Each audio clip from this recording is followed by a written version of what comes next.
Hoo-ah, hoo-ah, hoo-ah. I don't know what happened there. That was some pretty crazy energy. I'm talking to one person 1 second, and next I know the entire stream is gone. Here's the link to the new one. My team, there's the new link. Let me send it to our next speaker, Marlon Cox. Day 10. Wow, we must be going crazy here, eh?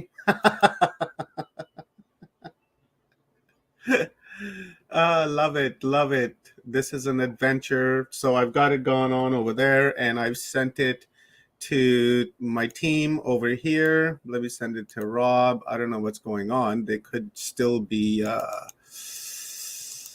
in the other studio. I don't know. I left really quickly. So let's see if anybody's watching. Bam! There we are.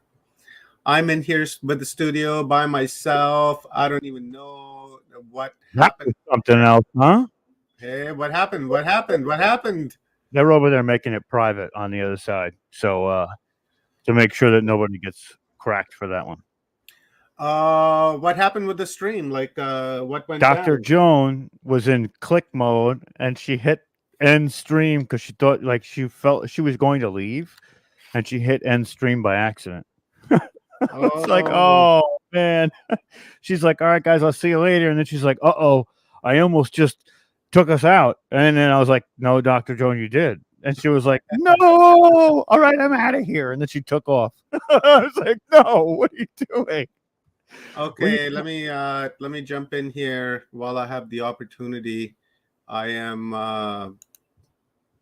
going to go and make that other video private. Yeah, that's what I just did. I made it private already. We'll be uploading that other video, guys, in a couple days or so. So this first part of Humanity Unplugged is not going to be available for a number of days. And where am I? Does Marlon need a back channel message for this link, or do we send it to him already?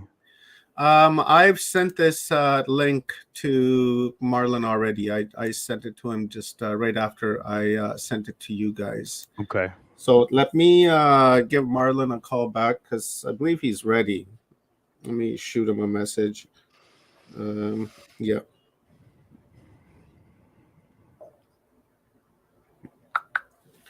So that's cool. I'm happy with that. That's fine. Okay, so we're waiting on Marlon, guys. And Leanne is coaching Stone on how to put the private on because she didn't know how to do it. So they're still back in the other studio for now. Oh, I see. Okay. That's why they're not here just yet. Well, they're coming in. And there comes Leanne Curtis, and Marlon is coming in, so that is cool. Marlon's actually going to be on the panel tomorrow at what time? What time's the panel again tomorrow? The panel tomorrow is going to be open mic panel. 2:30 p.m. Tomorrow is going to be the panel. We're doing a film from 12:40 to 1:40, and then from 1:45 and until about 3:50, 4 o'clock, we're going to have a panel on NDE, and I have a number of people that volunteered to come in. For instance, James Bonato, the producer and the film and the creator of the film, he's going to be here quarterbacking the panel. And then we're going to have Marlon Cox, who is a 3-time NDE experiencer, going to join the panel. And then John Mayberry, if you guys remember, he was on day 1. He is also a 2-time NDE experience, so he will be on as well. And then there was like another person, I believe, I just can't quite recall. It's in my notes somewhere. Is going to be on the panel. Marlon, if you can hear me, you need to allow access to your mic and cam because it shows me that your device is not connected. So, brother, maybe leave the studio, and then as you're coming in, go into your settings and let it do its thing. There we go. There comes the Marlon the Magician. I love this guy. I met Marlon a number of years ago now. It's been a few years. We kind of just accidentally ran across one another on my group on Facebook, Watchers. And I don't know what was posted. I don't even remember. Something was posted, and he'd made a comment, and then I replied to his comment, and then he replied back saying that he is an NDE experiencer, and I was like, "Oh, wow, that's pretty interesting." I think I had something to do with that post, actually, NDE. So then I invited Marlon onto my show on Watchers Talk, and he came on, and we drank wine together. And this was way back in the day, dudes. This was when I was streaming only to Facebook. I Right? like the way you said that, though. This is way back in the day, dudes. For Yeah. real. It was way back in the day, the days of the ignorance, right? So Yeah. I was, streaming to Facebook and giving Facebook my original content, my original thought, right? And then that's the most important thing, the original thought. And they didn't appreciate it and censored me and kind of what have you. But anyways, Marlon and I, we drank some red wine together virtually and smoked some cigars, if you know what I mean. And we had a great conversation, right? Like we downed our bottles. He downed his, I downed mine. We were pretty buzzed by the end of the night. And our cigars too, right? They were kicking in. But what an incredible conversation we had. It was like 3 hours long. And then I invited him back onto Watchers Talk. And now a couple of years had passed since then. And I'd gotten it in my head that Facebook was no good. And then that's when I moved over here onto YouTube. And then brought Marlon on YouTube. And again, we had a really great discussion, and we became really good friends. And we call each other on the phone and text back and forth like Rob and I, and we just talk and chill. So I thought he'd be a really good addition to like today. Remember, I was saying earlier on with the number 10. Right, you have the masculine and the feminine, and seems like we've covered all of that. So I thought Marlon coming in, especially with Pim the Great this morning, right, following his presentation, Marlon's like, I'm going to come in and I'm going to do something on the archons. Right, I was like, oh, nice. So I was like, hey, you already talked about NDE on my channel like a few times. You're going to just bore the shit out of people by just telling them same thing over and over again. Why don't you give me something different? And then he's like, yeah, you want something different? I'll give you some archons, bro. I was like, yeah, right on. Perfect. So I put together this presentation on the archons and how the archon ruling system really is what controls this planet. Like someone earlier on was asking in the comments, what are we trying to uncover? Right. And my answer to that was, my personal answer was like that. I'm trying to uncover the archon, because once we understand what the archon is and what that archonic force, that parasitic force really is, then people will begin to look at their daily life in a little different perspective, right? When I bring awareness to this to people that are on the other camp, and I just do seed dreaming, like Stephen and Evan were saying the other day, I'll plant something in their head, and then the next time around, right, they'll tell me exactly what I thought that they would tell me, because they'd be like, hey, I turned off the lights and I saw something moving in the dark, or my shadow moved. How is it that my shadow moved? Or how is it that I have these things floating around, or I can see from the corner of my eye, but when I go to look, there's nothing there. And and I tell them, I said, that's the archon that's like attached to you. The minute you're born, it just attaches itself to you like an umbilical cord, and it drills itself in, and it feeds off of your lower emotional energies. It causes you to do things by like mind control almost, it causes you to do things in which you'll fail, right? For instance, it'll doubt you, that inner voice that you hear, right? You can't do this, you're an asshole, you're worthless, blah, blah, blah. That's not your inner self talking or the devil talking. That's the archon that's talking in your head, because the archon wants you to believe that, right? Because once you believe that, you'll just manifest in fruition into that reality that it wants. And then it's going to be just trip and fall, trip and fall, trip and fall. And then you're always going to be saying, oh, I got such bad luck. Why does shitty shit always happen to me? And you're just angry at the world because of this, and don't realize that there's something else that is at play here. You're like kind of possessed, right? Each and every one of us is like slightly possessed, but we don't understand it. Right. So if we bring awareness to this possession, this self-possession of this archon, then we can begin to do like the inner work, the shadow work to get rid of this. And the only way to like detach yourself from this parasitic being is by lifting your distortion, your vibrational distortion. And then once that begins to lift, because it lives in the lower realms, it's not going to be able to continue to hang on to you because you're moving way too fast. Right? It'd be like you hanging on to an airplane wing while it's like 30,000 feet high and moving at 800 kilometers an hour. It's going to be impossible. And then that's what the archon, that's what you are to this archon once you begin to lift your distortion. And it doesn't like that, right? And how do you do that? You do that through like inner work, through conscious thinking, through conscious thought, through conscious breathing, conscious moving even.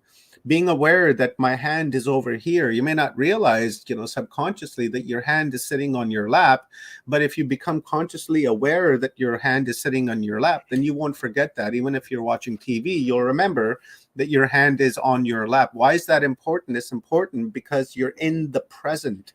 And when you're in the present, you're centered. You're centered to the galactic sun, to the center sun. You're connected with it and you're in balance with it. And once you're in balance with that, then you can harness all of that energy from it into yourself. And once you can harness that energy into yourself, you can begin to clean. You can begin to clean your trauma. You can begin to clean your wounds. You can begin to clean those dirty little comments that somebody made to you when you were young, like, oh, look at you, you're ugly. Oh, look at you, you're fat. Oh, look at you, your tits are too big. Oh, look at you, your balls are too small. Just things like that, right? And then those things that we don't think that actually bothered us, in fact, took seed in the back of your mind, and they've always stayed there. And subconsciously, you forgot about it, but consciously, you've always been watering that seed through self-doubt and through self-misery and through, just being hard on yourself by saying, oh, I don't deserve this. Oh, that's bad. Oh, this shitty shit happened to me. Living in the little me container, right? And that small me container, that's such a low vibration that it's just like it's not even a blip. It's like a dot on the ground, and that's all it is. And you have to expand beyond that. And once you begin to do that conscious thinking, that's where it's really at, that conscious thought. As soon as you wake up in the morning, you realize I'm awake. And you have to tell that to yourself. You have to say, I'm awake. And then once you realize that you're awake, then you can walk into the bathroom and look at yourself and say, hey, beautiful, I love you. And then go and take your piss, go take your shit, do whatever it is that you got to do in the bathroom. And then once you come out and as you're leaving, look at yourself and say, have a great day. Have a wonderful day, buddy. And then off you go.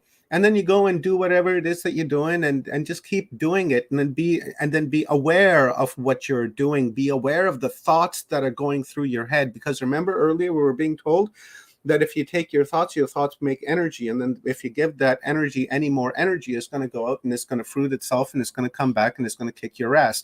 And that's not really what you want now, right? Because you've been getting your ass kicked your entire life. I know I've been getting my ass handed to me my entire life. It's been relentless.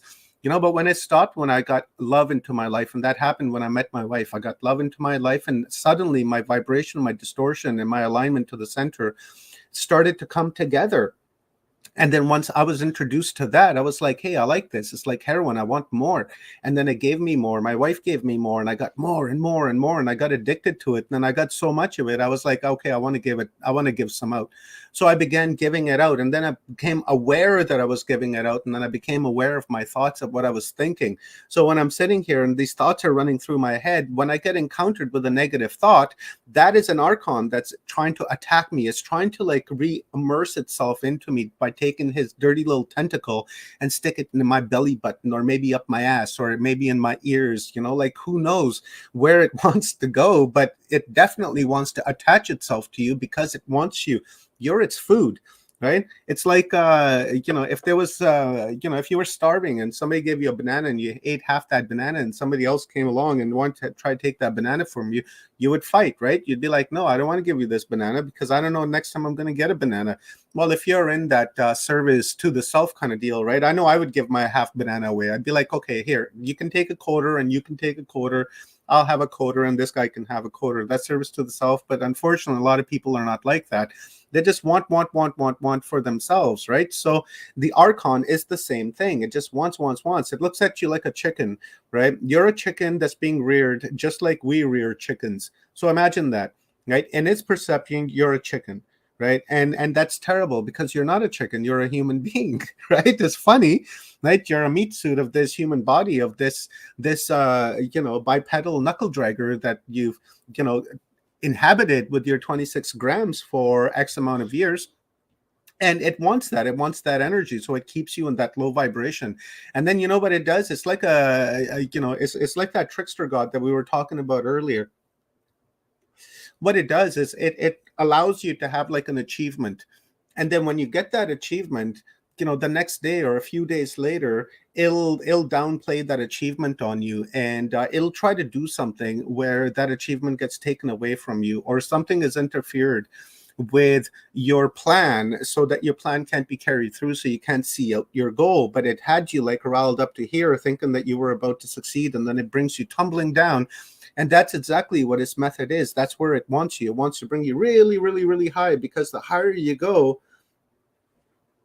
the longer the distance that you're going to fall. And when you splat, either you're going to splat like this, or it's like jumping out of a 100-story building. You're going to splat and you're going to bounce up and you're going to splat again. It wants that bounce from you, because it creates more fear. Because imagine the fear that's going through you as you're coming down. Like you think that you won, I don't know, let's say you think that you won $1,500 and your rent is $1,400. And then you're like thinking to yourself, oh, cool, I don't have to worry about next month's rent because I just won $1,500. And then you try to go and cash that in. And suddenly the cashier says, oh, no, this ticket's not valid because it wasn't signed on this day, or because this didn't happen, or because that didn't happen. That's the archon that's coming in and is trying to fuck with you. And then at that time, you're going to get mad and you're going to get concerned. And then you're going to be thinking, oh, shit, I was depending on this to pay my rent, but now I can't pay rent. And then now you like drop, right? Like you drop really hard. And it's right there, right beside you, laughing, giggling, having a good time. It's got his, little handkerchief in his fucking neck, and it's got his knife and fork ready, and it's ready to eat on you. And that's exactly what they do. So if you are aware of that and you realize that there's this parasitic being that's operating in the background that wants to eat you, then you can begin to fight it. Because it's like the Alcoholic Anonymous or Narcotics Anonymous. You first have to go in there and you have to admit that there is a problem. You have to say, I'm Omar, I'm an alcoholic. And then once you say that, then you're ready to confront whatever the problem is. So if you're sitting there and you don't even know that there's an archon floating around you, then how can you say, my name is Omar and I know that there are some fucking archons around and I'm going to battle them with my light. And then I can battle them. But if I don't know that, then I don't know. Then I'm going to sit here in front of the TV. I'm going to be programmed with it. I'm going to be hanging on to my phone. I'm going to be programmed with it. I'm just simply not going to know. But we have to raise our awareness. And then once we raise our awareness and come to understand that there's this parasitic being there, then we can begin to do the light work and fight it, because light does not negotiate with darkness, none whatsoever. I know that we need the darkness in order to understand the light, and we need the light to understand the darkness. It's kind of like a paradox of, nothing is everything and everything is nothing. We can get beyond that. Once we get beyond that and understand that we are light, that we're little droplets of light, like rain coming down from the sky, and each one of those droplets is light, and that's you.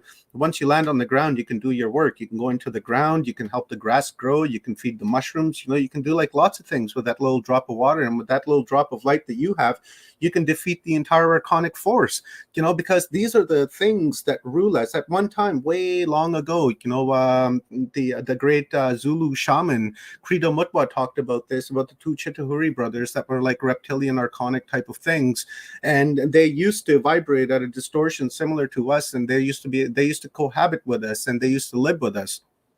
And then one day they decided to leave, and they changed their distortion. And when they changed their distortion, they became invisible to us because they just didn't want to be visible. They left it to the parasites that they left on the planet that we call royal families, and the blue bloodlines, and things like that. These secret families, secret bloodlines, the 13 families, to be precise. They're the ones, the parasitic beings. They're like kind of like hybrids of these Chitahuri archonic beings that I don't know if I got the Chitahuri correct. I might be wrong on that. Go do your homework and check it out. But Credo Mutwa talks about it. But anyways, they vibrated out of our visual sight because, as we said before, you can only see 0.0000005% of what's actually in front of you. They could be standing beside you and not know because you can't see them. But if this moves slightly and their distortion changes, that's why they appear and you can see them. But if you become aware of them, you can see them as well. But anyways, when they left these 13 family parasitics behind to carry out their dirty work, to keep us in this frustrated state of mind, in this perpetual state of fear where we're just going to be constantly at war, doubting each other, doubting our neighbor, our brother, our father, our mother, our sister, because that's what it wants. It wants a family to be dysfunctional, because if the family is dysfunctional, then there's going to be a lot of bad energy in that house. And it feeds off of that. Just imagine each person has like 5-6 archons stuck to it, and they're feeding off of them. Those 5-6 are going to want more and more and more, and it's going to cause you more and more problems so that you vibrate at their level. So definitely you don't want to do that. So this is what I was meaning by when I said that I wanted to unveil and uncover this archonic being, because they're not from this world. I don't even think that they're from this dimension. They could be an alter dimension being that comes here, or they could be an extraterrestrial, who knows, that have the ability to control their vibration. Or maybe it's just when they're on this planet, they can control their vibration. Who knows? But we know that they're not from here. They're from elsewhere. And, personally, I feel that they're connected with the Saturn moon matrix. I think that when they came into the solar system, they saw our solar system and they said, wow, look at this thing. This thing is great. They got these 2 giant planets. Look at that one. It just vibrating at a perfect distortion, at a perfect vibration. We can use it as a stargate to move between dimensions or through galaxies, whatever the case may be. And they looked and they're like, oh, look, there's not enough, the ring system is not big enough. So, hey, why don't we create some rings here? So they created rings. What's his name? Burnin. Something Burnin, or rather, talks about the ring makers of Saturn, and in it he talks about like these electromagnetic machines that are like size of Earth, 2-3 times the size of Earth, in fact. And as they're moving, you can see an ejection behind them, and they're like creating the rings around Saturn. And I would go and hypothesize that those rings are crystalline in base, because if they're crystalline in base, made out of ice, then that ice is going to hold a lot more memory, a lot more distortion, and it's easier to transmit that as well. And you can implode it, and you can make it stronger and more potent. And that's why they have these two huge moons, Mimis and Iapetus, that are like the main transmitters, and the rest of them are just harnessing this vibration, this force that's coming off. And I think the Archon did that. And the moon, I don't know about the moon. It could have been there before, or they brought it with them. I'm not really quite sure, but I know it is nefarious. It's not good for us, and it really shouldn't be in our skies. And I think it's using that gravity, that vibration, to keep us in this propelled state of fear. Right, because that's what it wants. If you really think about it, right? If you're an enlightened being and you have like this little bit of common sense, and you go out into space, and then you look down onto this Earth, and you see the division, the wars, the famine, the disease, the religious segregations, the sexual segregations, the political segregations, the sports segregations, the movie segregations, like all of it, everything is like bundled up in tiny little identities that are like people are wearing like little backpacks all over them, and they're running around thinking that it's okay. And you, being an enlightened being, looking at it from up in space, look down at them, you would just simply laugh at them. You'd be like, "Oh my God, look at these places! Look at this place! These people are fucking nuts!" And if you came down onto this earth, you'd be screaming back up, saying, "Hey, Scotty, it's mad down here. Beam me up!" You'd want to get out of here because it's insane. Because people are in this black magical spell across the whole planet. It's kind of bizarre across the whole planet, because when you look I'm giving her all she's got, Omar. Hey, who was that? The voice of God coming through? I know, it's Scotty. Oh, Scotty, Lord we're giving her all Source. she's got, Captain. Lord No, Source, don't do that. I'm not God. Don't do that. enlighten my fisheye. No. Enlighten my fisheye so that I can see. So that I can see all of the archons that are floating around me. Oh no, there was a light drop that fell from the sky. You can watch me as I slide across the floor and get shocked in my inner ear from these headphones for some reason. So bad. Imagine waking up, you're like, oh. Every time I slide the chair, it's like I get static charge. So Marlon's going to try and come in through his phone because the PC wasn't working properly. Okay, and so is it coming he has a presentation, but I'm not sure how we're going to get that on. I told him he could send it to us, and we'll try and put it up for him, and he could say next slide, but don't call him because he's got to use his phone to get in here. So don't call him. He can just give us an oral lecture, and then if he's got the slides, he can send it to me, and I'll post it into the comments. That's what I said. We'll toss it up in our community tab or something, so that people can have a look at what he was talking about, like we did with Dave Gannett earlier on with Mars. We just tried every which way from Sunday to get him through the PC, and it was like talking about USB cams when it's in the top of the computer. So I'm like, that's not the right thing.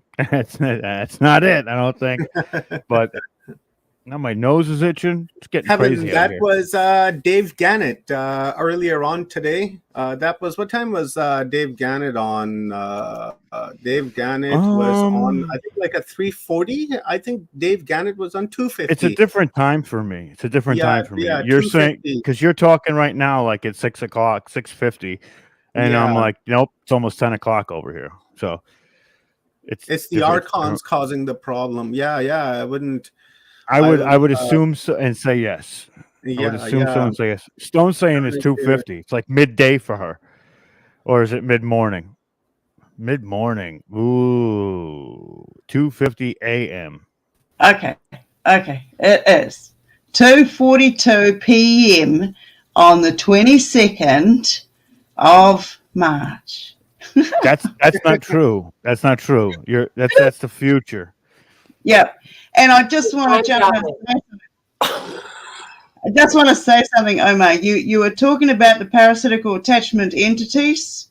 I had a journey. I can't even recall which year it was now, but in this journey, it's a 2-part one, but I ended up with a little pygmy native sort of girl, absolutely beautiful, but she had, all I could see to begin with was she had a cleft lip.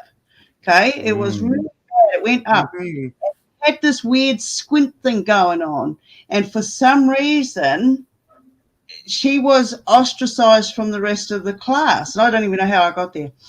So I walked over because she'd been picked on, and I walked her over to the sink, and I just got some water and I splashed it on her face. And in the first instance of doing that, I saw like a huge moth that covered the top part of its wings, covered the top of it underneath her eyes, pushing down the cheeks. The moth's proboscis, which is like that big long wiggly tongue thing, went into her third eye, and its end of its butt went into her mouth, pulling up the lip to go into the mouth. Yeah. When I saw that, I'm getting goosebumps just remembering it. When I saw that what had happened, I sprinkled some more water on her face, and the same, I managed to get a jar and put that jar over top of the moth as it left her face.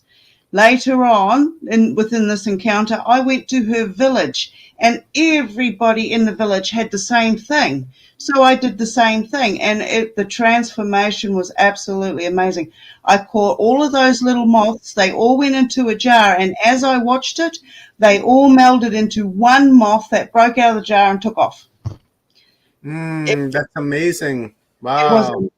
buzzy. I'm like, woohoo! Yeah, that's what I'm talking about. Yeah, Yeah. exactly. Yeah. That's what they're doing to us, all the time. Whether they're stuck on our face and our back, our belly button, up our ass, it doesn't really matter as long as they're in contact with us, right? Yes. I think our lovely guest is here, so I'm Okay, going to. right on. There's Marlon. All right, let's bring our old Marlon Cox on, guys. I was telling you about Marlon Cox, and then I went on this tangent. My apologies. And bring on Marlon Cox. As I was telling you guys, we've done a number of shows, and Marlon has been in part of a number of the events that we've put together. He was at Total Disclosure. He was at Fortune Unmasked. He was at which one? Were you at Ishwara, Marlon? Was I at where? Did you join us when we did Ishwara like a couple of years ago, 2 years ago in October or something like that? Yeah. I think you were there as well. Yeah, we've done a lot of work together. Welcome, brother. Thank you very much for Thanks, being brother. here. I'm happy to be here. Holy crap, man. What an ordeal. The Archons have been kicking our ass, man. Yeah. I just heard that, and I saw some comments too. They're saying the same thing, that the Archons were kicking your ass, and you gotta... those bastards don't want to be revealed. They're sneaky sons of bitches, and they like to be hidden. They do. Don't get me wrong.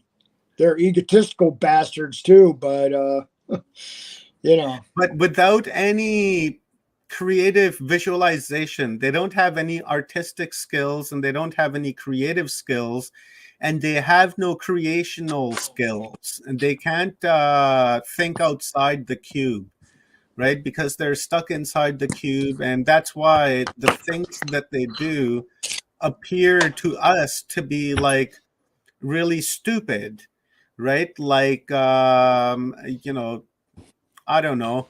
I was going to make an example of 1984, but probably not the right thing. Kind of like okay, I'll make an example. Kind of like when you walk into an ecosystem, you need to be muzzled.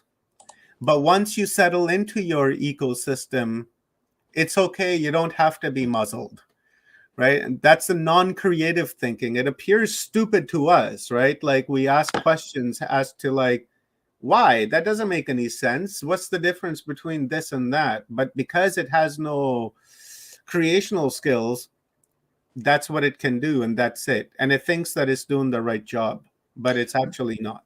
The interesting thing about that, brother, is the reasoning behind it. And I'm sure there's people on here with multiple levels of knowledge and understanding and historical research and remembering. I mean, I'm shooting off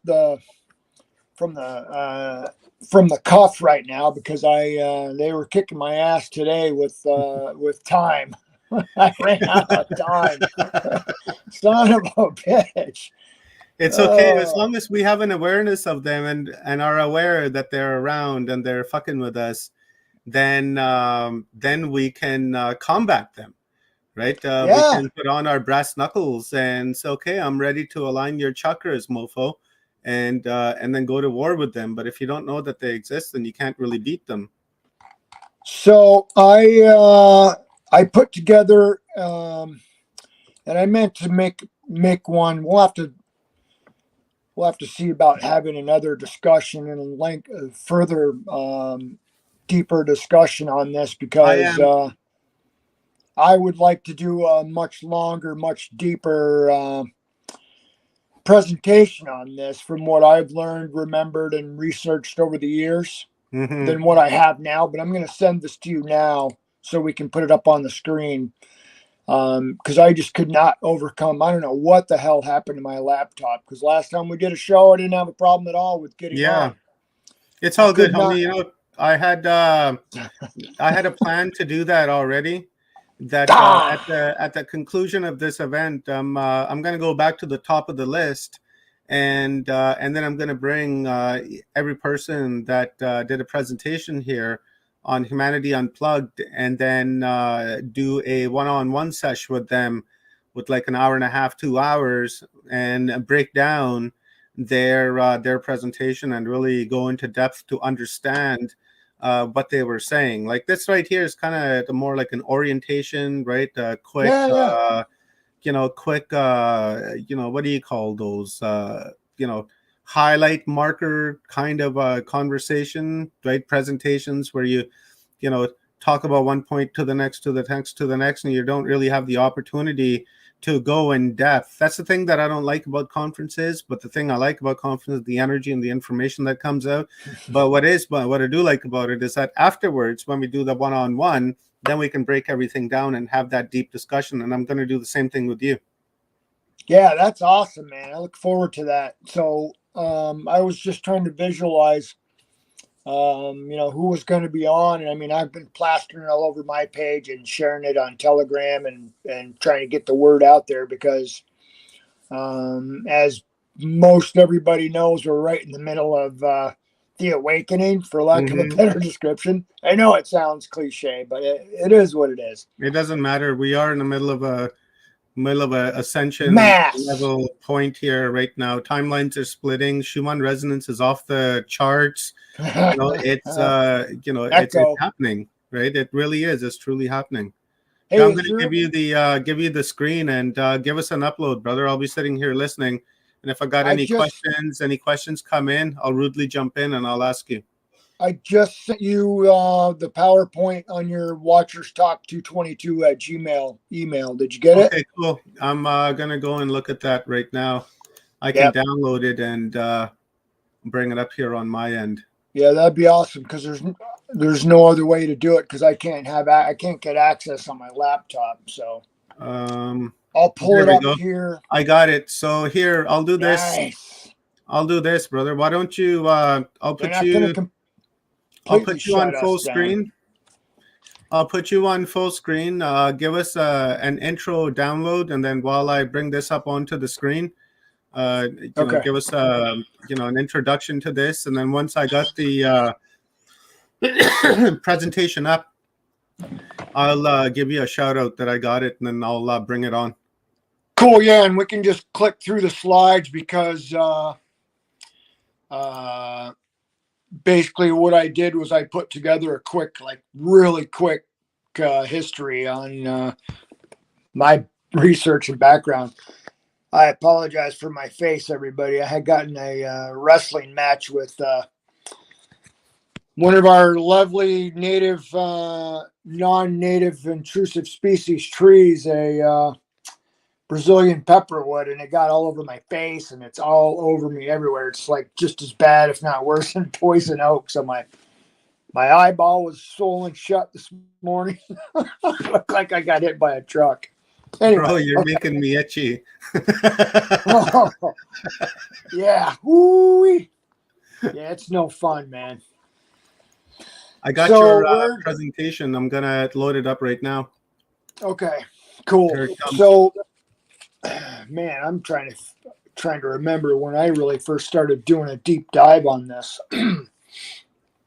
All right, let me just go back into my own history, for lack of a better synopsis on how I came to, stumble onto this topic. So my first, and I'm just going to kind of go off tangent a little bit here, but my first experience with otherworldly beings was when I was attacked by something that looked like this. And I'm talking about multiple versions of this, what some people might describe as demons. And at that particular point in my life, they were trying to scare the the bejesus, as some people say here in the States, out of me. And to some extent it worked, but then I remembered what I had learned about mantras at that point. So I started saying my mantras, and I literally buried my head under the pillow in my apartment because they were the worst, nastiest, ugliest things I've ever seen in my entire life. Before that, I'd seen probably what many people describe as a cylindrical, shiny, just going to call it a UFO. It was a UFO when I was a little kid driving down the highway in California with my mom. And I yelled at her that I said, "Look, there's a spaceship." And she's like, "Yeah, right." Anyway, so Tell me when you're ready, bro. Just say next, and then I'll switch the slide for you. All right. So yeah, you can go ahead and hit the next slide. So we're right on target with where I wanted to go with this. And I was not able to get all the information that I wanted to put on this PowerPoint for now, but I have enough to, to do the basis for what I wanted to get across. Like you said, an introductory session. All right. So where was I? UFOs.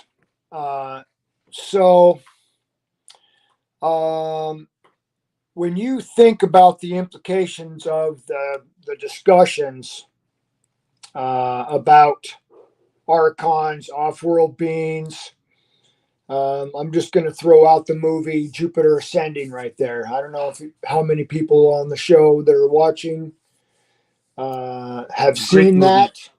Great movie. Great movie. I'd recommend it tonight if you can watch it. It's an amazing movie, Jupiter Ascending. Amazing movie. It's a clear depiction of archons. If you want to see the and I call it what's the word I want here? According to universal law, they are required to tell us what they're going to do or what their plans are or whatever they're doing. They have to tell us in some way, shape, or form, whether it's written, visual, spoken, whatever. And that's a lot of it. How truth is stranger than fiction, I think, is the saying that I want here. And sci-fi, like Avatar, The Day the Earth Stood Still, The Matrix, Star Wars, all those movies are all shadows of reality, for lack of a better description. Go ahead and hit the next slide. I just kind of want to have a title there to, it's a mess. I did it on the fly today. So I don't know if you can see that. It's kind of hard, bro. What? Talk about last minute, eh? Oh man, dude, you have no idea. I've just been like slammed. Slammed beyond belief with archonic shit. Swimming in archonic shit. Okay.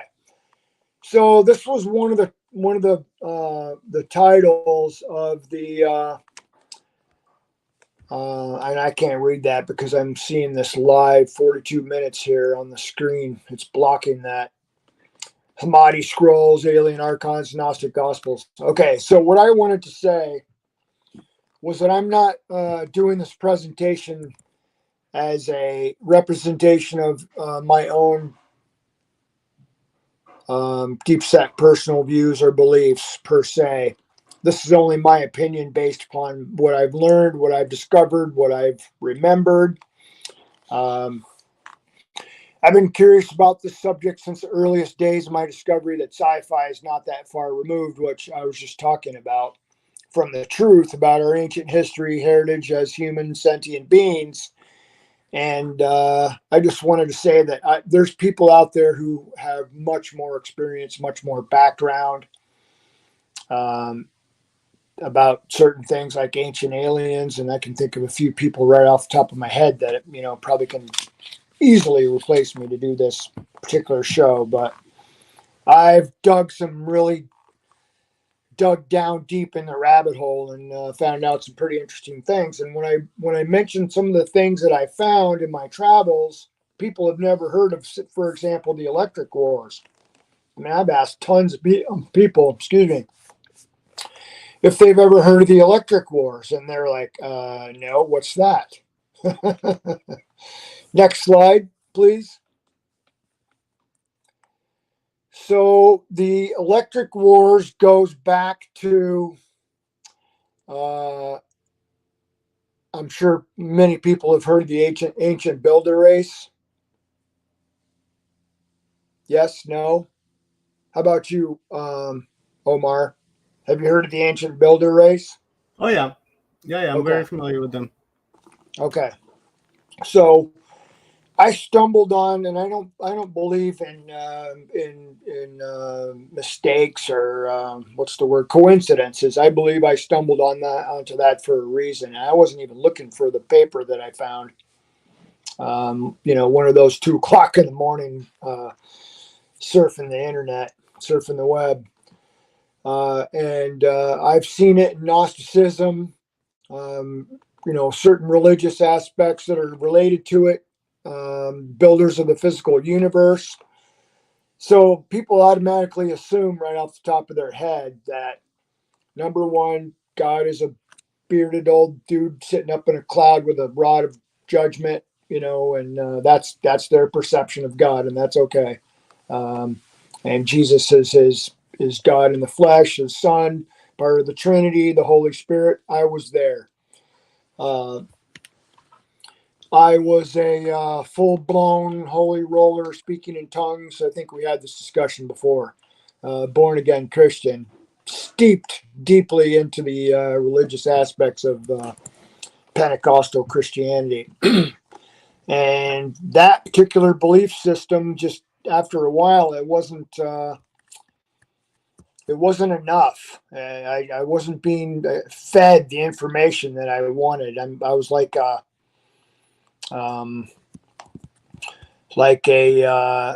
empty vessel. I mean, it served me at the time, but after that, I needed more. It wasn't enough, and I made comments to people in the church that I went to in my hometown. It's like, well, what happens when we get to heaven?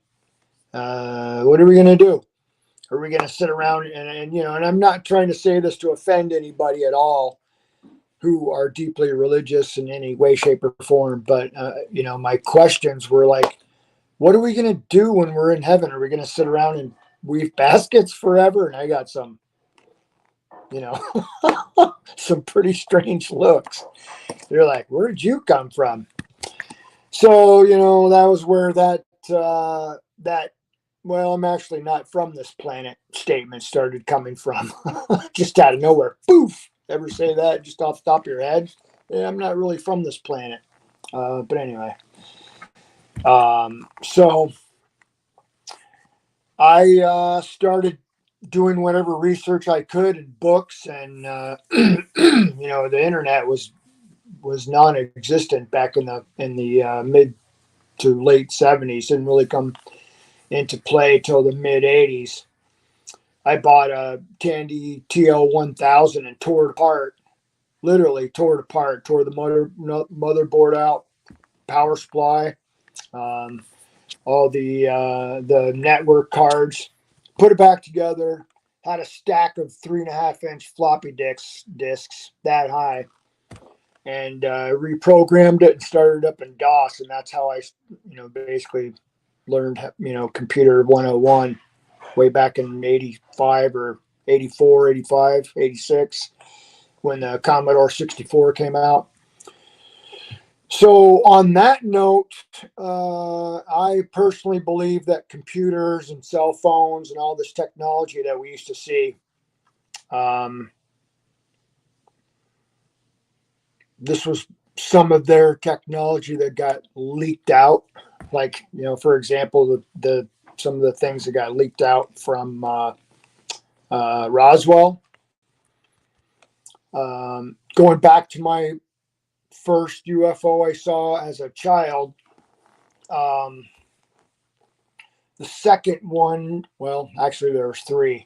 The second three that I saw was in Nevada at the age of 17, around the same time that I had my my first major NDE.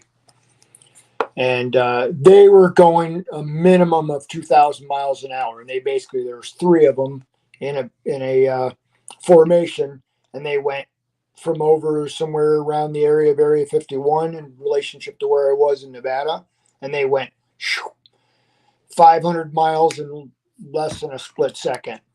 And I'm guessing at the miles because they were, hundreds of miles away from us when we were watching them. And then they stopped, and then they went up like 50 to 100 miles, and then they went back down, and then they went back another 300-400 miles in a split second. So anyway, that was, for me, that was like one of the most shocking things that I've ever seen, other than, basically being attacked by either what people would call demons or archons themselves as a teenager. I think we had this discussion too, Omar, about the one that I saw in the window during a prayer meeting. Yep, I remember. I think that was in our second talk. Yeah, holy Or was shit. that the time we got drunk? Yeah. That was like so freaking awesome, because that was the day that I overcame that original fear. Mm-hmm. And to have that feeling of power to overcome fear is just so fucking awesome. I there's no words can describe it, because and I'm coming full circle to this part of this topic. What's this advisory thing popping up? Because I can't. It's Indigo Advisory, conscious content. Oh, are we not supposed to swear? No, curse away, brother. That's my okay. That's Cool. my warning. All right. I'm like, hey, wait a minute. Listener beware. Karens Listener and Kill beware. Bills are There's going to Neil. be some F-bombs. Hey, drop them, brother. Preach it. So, You know my language. Yeah, fuck. So, archons basically operate in the energy of fear. That's like one of their biggest. They produce fear, and fear meaning false evidence appearing real. That's the acronym for fear. They live off the loosh, our soul energy, our spiritual energy that we create throughout our fear and negativity and anger and all the other bullshit things that they literally, it's like a vicious circle. They create the shit, and then we wallow in it, and they survive off of the energy that we create from our own co-creativity through the collective consciousness, and next thing you know, we're in this fucking shit storm that we're in right now. But as people become more aware and more awake, the collective consciousness is starting to grow and starting to get stronger. And people like me are putting out the message that the more we live in the energy of fear, the more we live in the energy of negativity, and all the bullshit negative aspects that go along with fear and doubt and division, which the archons are basically mostly responsible for. The more loose they harvest from us, and I mean harvesting souls, harvesting spirits. I mean, we can go on talking on this topic alone. The soul trap, archons, and the entire system that they've set up for hours. I mean, we could do a 4-hour show on this alone with all the information that I gathered over the last 10, 15 years. That was one of the big reasons why I started writing all the information that I gathered in the book, Cosmic Traveler's Guide. Still haven't published it yet. I kind of, after the last show, I kind of did I don't know what the hell you would call it. I didn't really go off the deep end, but I was questioning everything. So anyway, back to the topic. So basically what they want, what they thrive on is deception. And sorry, I got shit popping up on my phone. They thrive on lies. They thrive on deception. Oh, okay. So the more we focus on light, love, positivity, co-creation of the aspects of love, and unconditional love too, by the way. I can't put enough emphasis on that. The less energy they have. One of my memes that I put out there once in a while is every time you smile, a reptilian starves. I don't know if you've seen that one. But anyway. So next slide, please. Archons are basically rulers, controllers. This is just a brief synopsis of their agenda.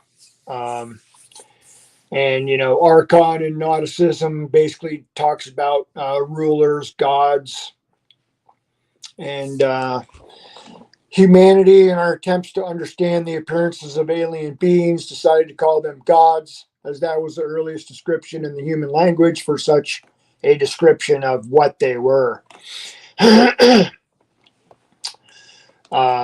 And I mean, when you look back at ancient alien history and all of the artifacts that have been found, Sumerian scripts, texts, Egyptian, South American artifacts. I mean, I've just been seeing tons of them in the last few months. You know, carvings of aliens, basically, in spaceships. And, you know, some of them are that many, multiple thousands of years old. So, next slide, please.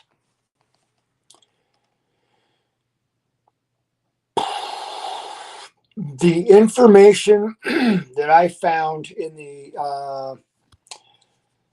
the paper that I discovered on the electric wars. Let me see if I can pull that up right here real quick. I screwed up my laptop by eliminating or deleting my camera. And it wasn't even really the camera that I originally had. I don't know where that went. Piece of shit laptop. You can't get anything good anymore. It's all crap. Let's see.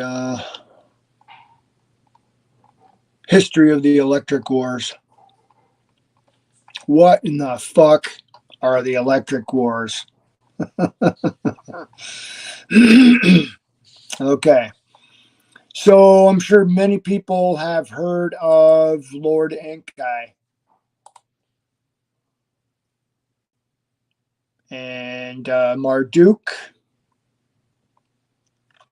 Anyway, I found similar messages that I stumbled on. This one particular paper came from the planetary staff and the Yahweh matrix. So basically, in a nutshell, to save time, the ancient builder race, and I have a picture of what I personally believe was one of their ships. And, you know, quite a few other people agree that they also think that that's one of their ships that they left there on purpose. It's been scavenged and stripped, and I have a feeling that's where a lot of the technology that's out there now came from, not to mention what crashed in Roswell. But anyway, where was I? So the ancient builders built a grid in to protect this universe from the negative alien agenda, which I call, or which they called, I borrowed the term NAA. And basically those were negative. They say that they're soulless. I believe it, because when you look at how people, or how people, what the things that people do to other people, I don't see how they can have a soul or a conscience by the things that they do: burning, murdering, raping, torturing children, extracting their blood. I mean, I just don't see how people can do that with a conscience. And then not to mention eating the flesh, eating the flesh of babies, for example. Have I seen anyone do it? No. Is there evidence of it being done? Yes. Have I seen the evidence? Yes. And I mentioned, I should have put it first thing in here, and I'm trying to see if I can open up the chats. Yeah. Wow. Hardcore. Yeah. Sunflower. I missed what the movie is about. Is she talking about Jupiter Ascending? It's basically about. Yeah, that's when we were talking about Jupiter Ascending and how it resembles the archonic control system that we're seeing here on Earth. Yeah, I mean, and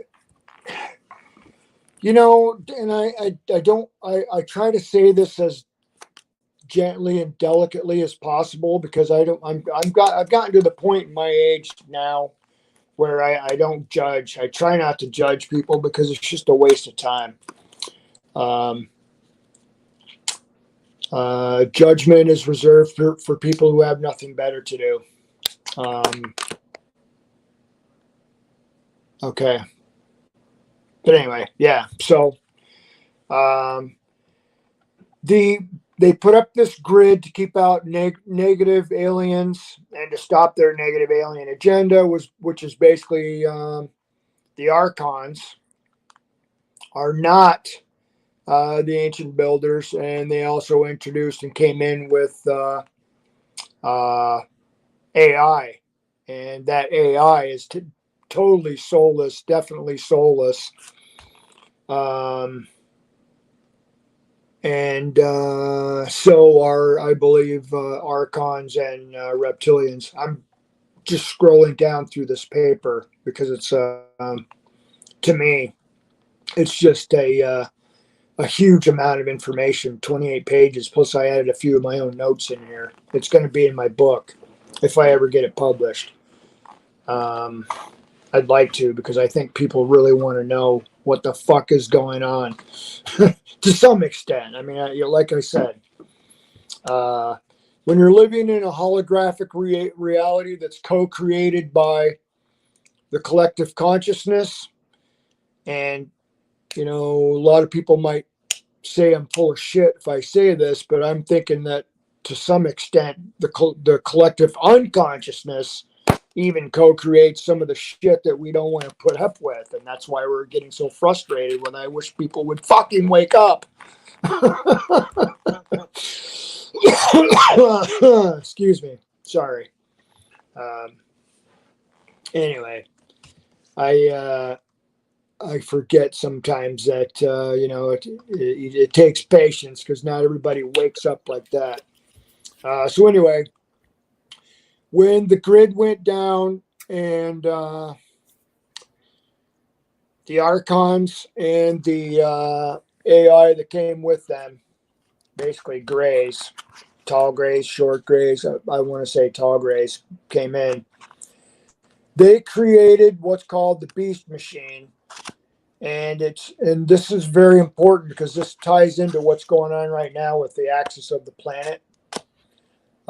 It's off kilter, and we're also, as far as I know, I can't, I mean, when you look up at the sky, you're like, okay, what the fuck is really going on? Mm-hmm. Apparently, we're supposed to be rotating clockwise with the rest of our. I'm just going to give you a quick history for people who don't know. Our galaxies. Can I add to that as well? Go ahead. Yeah, I No, was go ahead. just You going to say. first. What's that? You first. I was going to say that in this particular part of the universe, our galaxy spins clockwise. And what they did was they rolled the axis of the planet over. And I mean, there's people out there, I listen to them all the time, and they say that there's no aliens and there's no such thing as aliens. And we live on a flat earth under a big glass dome. And I'm like, okay, well, fuck. I don't know, man. I don't know. Don't even go there, man. But even okay, it's like whatever. We're still rotating the wrong fucking way, either way you look at it. And there's a center point in that flat dish or the planet or wherever the fuck you want to think it is. Okay. We're supposed to be rotating clockwise, and one of the major reasons why everything is fucked up is because we're counter rotating. So the beast machine that they created, the Archons, was designed to destroy the architecture of the vertical pillar. That's the planetary staff. Sorry if I talk fast, but it's just the way I am. People can comment, tell me to slow down so they can understand. I'm used to talking slow to the people that I teach engineering courses to overseas because their English is not that great. So what and this ties into a completely different but altogether equally important aspect of feminine masculine, and the destruction of the mother divine feminine, which is part of their plan, and they've been doing. I don't want to give them any credit, but that's what's been going on in their fucked up plan to destroy the mother, Gaia, divine feminine, mother of God, Sophionic principle in this reality entirely. And that's, in my slides, I have some, I planned on putting some correlations to the fact that division, destroying the nuclear family, not to mention the George Guidestones, killing 6.5 billion people, which is what they've been trying to do. They say that that's exactly what they're going to do. And they're going to have 500 million people left over as their slaves to, basically wait on their sorry asses. Not if we can help it. We're here to stop that. Pure and simple. That's what I'm here for. And there's millions more of us. There's 144,000 of the drop-in star seeds. They're warriors. They're holders of the light. The Jehovah Witnesses think they can claim them as the only ones that are going to go to heaven. No. Sorry if I offend any Jehovah Witnesses listening, but too fucking bad. You shouldn't be on this fucking chat anyway. Yeah, I'm just kidding. Okay. So anyway, what we are approaching, and there's a lot of stuff in here that I've never even heard of. I'm like, holy shit. Crystal Star Guardian Host. I'm like, I don't even know where to begin. Higher dimensional beings here to help us with this process right now. I fully believe it. When you hear shit, it smells like shit. It sounds like shit. It's probably pretty much shit, right, Omar? It is shit. When you hear something that resonates and it strikes a chord and it's like, man, I can sink my teeth into that. It really resonates with me. Your soul remembers and knows that it's the truth. And that's, it's either going to resonate or it's bullshit. And, bullshit's bullshit. So, I mean, I could spend several hours just on this 28 pages of the Electric Wars alone. But anyway, That's how they got in. The grid got broke down. I'm trying to scroll through some comments because I promised people I would try to answer. While you're doing that, can I give a download from the commandeered bandwidth? Some beings are more prone to being possessed than others. Fallen reptilian forces, especially from Alpha Darkonis, known as the Draco, have been totally possessed by these parasitic entities. The Boom. Draco reptilians are aggressive in nature and produce massive amounts of hormonal, chemical, energetic substances within the brains and bodies, which the Archons can then feed upon.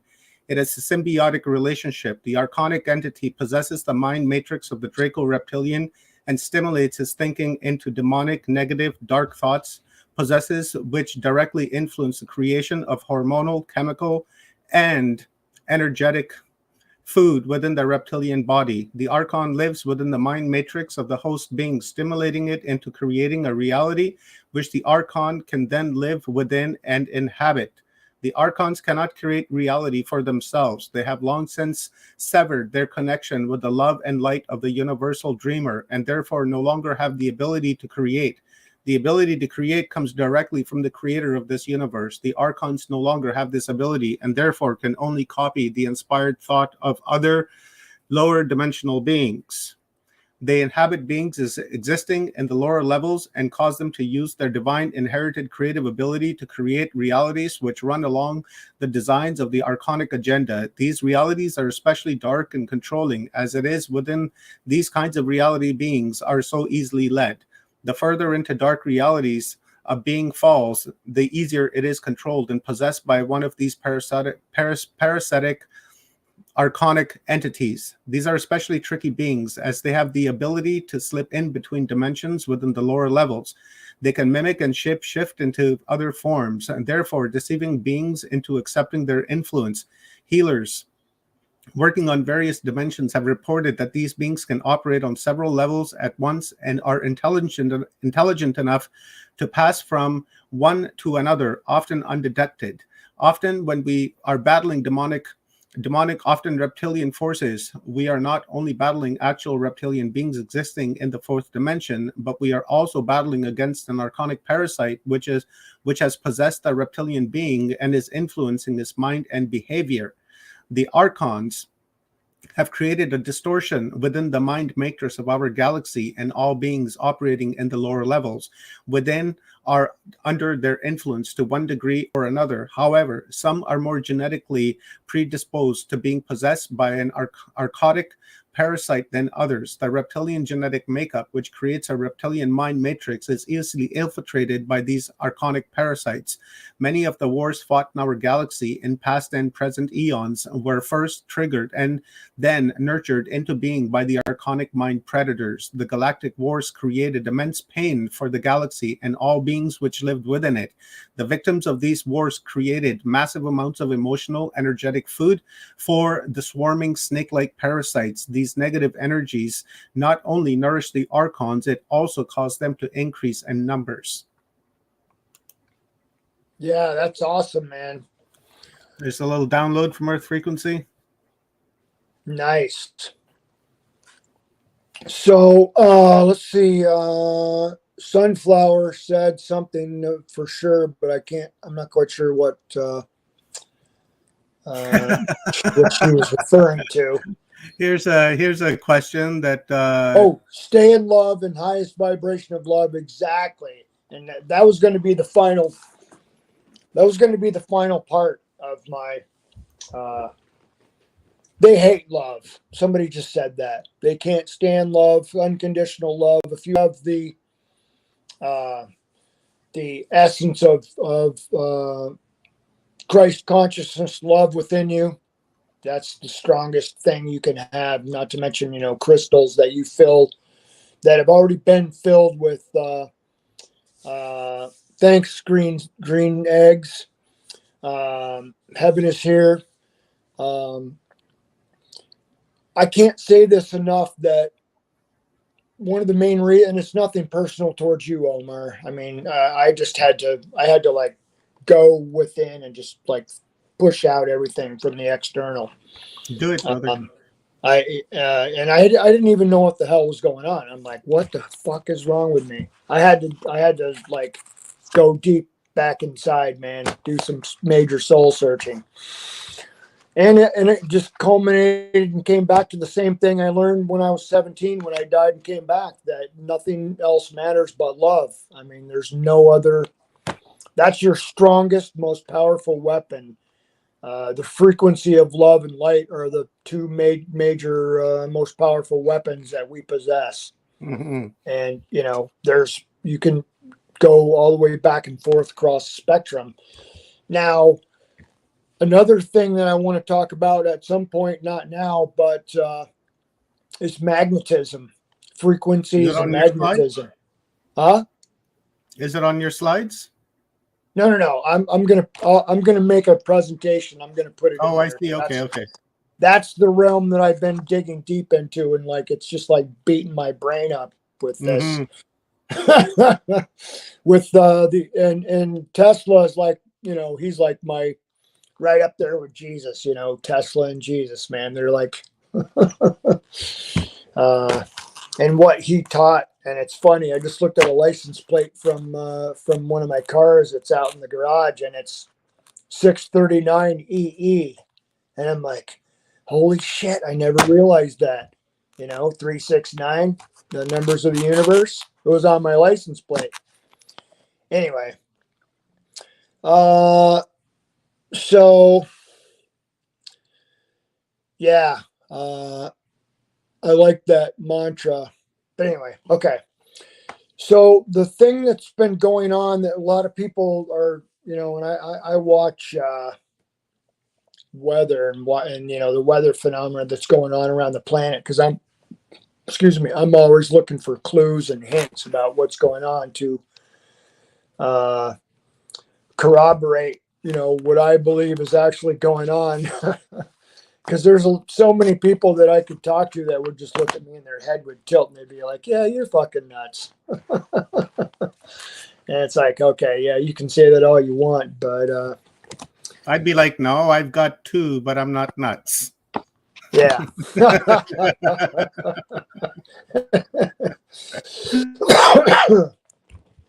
So back to the rotation of the planet. I sincerely believe that because we have gained momentum, okay, at some point, the reptilians and the archons were allowed to have a seat on the Galactic Council. And it's basically because of the unconditional aspects of universal law, no judgment. And the archons and the reptilians, actually, let me go back here. I just want to go scroll through. Hey, Bill, nice to see you on here. I don't know if you're still on. I'm trying to go down through these. Peter Pan, happy place. Thanks, Green Eggs. I'm going to go back into my slideshow. Can you hit the next slide? If you can pull that back up. Let's see. Next, early history. I kind of covered that already. Shit, I can't even read that. Okay. So yeah, I think I kind of hinted on that on this, that I could talk about what I've discovered, learned, and remembered for hours, but I decided. You want me to read it? You want me to read it, Marlon? Okay, so the first bulletin goes, I could talk about what I've discovered, learned, and remembered for hours, but I decided to create a format so that I don't go all over the place like a cat chasing its tail. And I did that anyway. I was almost to the extent of obsessed when I learned or saw that we are not alone. I watched Star Wars and Star Trek as a kid in wonderment. I watched the lunar landing with wonder and excitement as I was fooled, like the many millions around the world, that we actually went there or not. Food for thought. Another argument or discussion for a different time. Yeah, I mean, come on. Once again, the word deception comes up. Next slide, please. We've been lied to and deceived. So yeah, when I redo this and build it the right way, I'm gonna put that in the very beginning of the show. Next slide, please. I just had to put that in there. Okay. So you want me to read it? Just let me know if you want me to read it, because if you can't read it on your screen, right? Then I Yeah, can do no, that for you. I have to zoom it in because I'm still scrolling down through this electric wars paper to find a couple of juicy tidbits that I think people will find interesting, and it explains a lot about what's going on with these archons and what Cool. they're doing. But go ahead. I'll be your lips. This goes for the sake of argument. Let's just take a quick stroll down memory lane and chat about the history of mankind versus humanity. This subject alone has been the center point of discussion between scholars and historians, as well as scientists, for many years. It is also the focus of controversy in the Center pint. silence realm as far as human DNA is concerned. I'll delve into that later during this discussion. In my opinion, there are two distinctly different animals, and I mean that with as much sarcasm as I do sincerity. The notion has been spoken of and documented over thousands of years of human history. Let's just start with the Anunnaki for starters. Okay, so what you mentioned earlier, and I didn't really delve because of time into this, although it's in my slide about DNA. So I just want to go back while we're here on the subject, and I'm going to read this off of here. The Aquiferian races are a part of the original Blue-ray diamond sun body lineages in the angelic human race that became extinct in this universal time matrix after the electric wars. And I didn't really get a very good download or description of why the word electric wars was chosen for the description of the electric wars. But from my understanding, from what I can pull in, when I say pull in, I mean I'm pulling it in from the ethereal, the Akashic records, everything that I can get through this thick skull of mine, this human meat bag skull that's been cracked a few times, is that they literally harnessed electricity and use it as weapons, frequencies, lasers, whatever. They don't need gunpowder bullets like we use here, which are kind of archaic compared to futuristic weapons that I'm sure they've had. I've seen videos of some of them in action, whether it's CGI or not. I believe they're out there. I mean, look at our technology with lasers. Okay, so the electric wars are important in the historical timeline, trigger events. And when I say that, I mean basically the things that triggered the changes that we're experiencing right now. The genetic mutations in Diamond Sun. And when I say Diamond Sun, I'm talking about what I believe they're also describing as the central sun, which is the central sun in the middle of our galaxy, not this solar system. That Diamond Sun in the center of our galaxy is the main focus and focal point of the energetic dispersal of source light in this galaxy. I believe that our sun is a portal, not a fucking ball of gas like scientists try to, convince us. Oh, it's just a ball of gas. Yeah, bullshit. I don't buy it. Anyway, so those mutations caused DNA damage from the wars overseeding on the 7D Earth, and led to the first separation from the 12-strand DNA. Let's see, I just want to make sure I cover everything in this slide before I go to the next one. Okay. The point that I was trying to make up here was the difference between mankind and humanity. If you take the word mankind and split it in two, it's kind of a man, or it's just the word of is taken out. Kind of man, mankind. People throw that word around loosely now because they don't understand what it means. Mankind is also a description of the genetic mutation that's not human. For lack of a better description, it's not really a clone, but it's like a drone. Soulless, doesn't have a soul or a spirit. cannot ascend and basically just lives to absorb and it's kind of like, I guess, for lack of a better description, a leech. You're the typical description of a narcissist. Anyway, so in my notes here on this particular separation from the 12-strand DNA, which, by the way, I fully believe that are based on the evidence, research, and science, and all the other things that have come out in the last 25 years, that our DNA, they call the majority of it junk DNA because they don't want to admit that it's been engineered by aliens over the last 100 million years. And it's common knowledge now that we've discovered our DNA is not what we would call normal.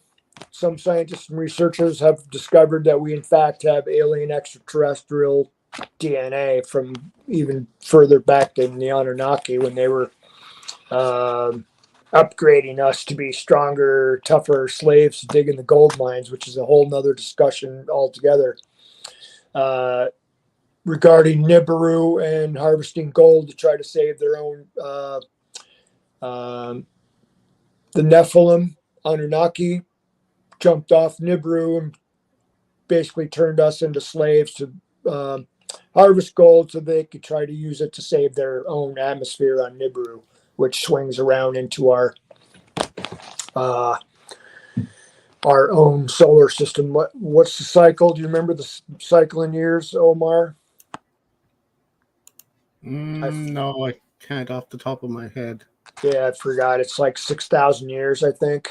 For what? Sorry? Nibiru, also known as Planet X. Nibiru. It's 3,600 year. 3,600. Thank you. 3,600 year orbit. But I don't really personally think that Nibiru is part of our solar system. No.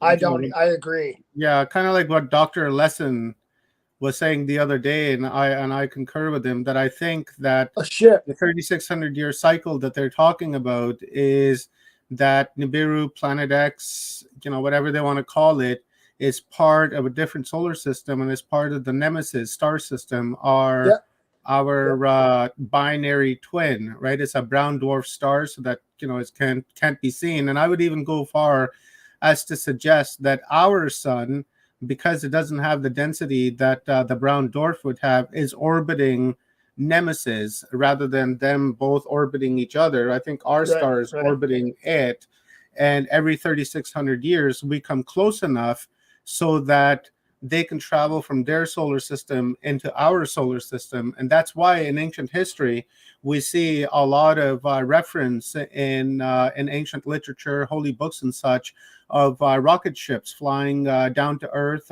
landing with thunder and boom, smoke, kind of what have you. And if I look at that from the perspective of UFOs today, I go to think that that's like really primitive technology.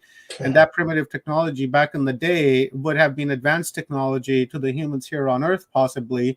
Yeah. And then they were able to use like we are today with Elon's Starlink, or the starships that he's sending to Mars, that they possibly did the same thing by using that type of propulsion system to come here and then mine gold and other things and fuel and such.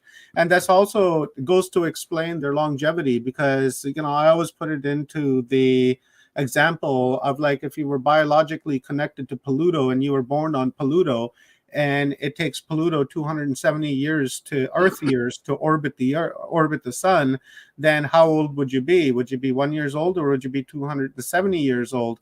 So the same thing can go.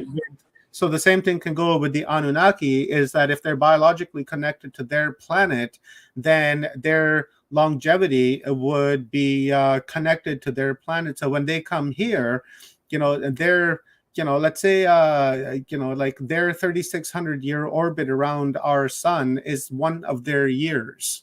You know what I'm saying? It's like they count it as 1 year. So if you're born on Nibiru, then when 3,600 years have passed here on Earth, only 1 year biologically will have passed for you.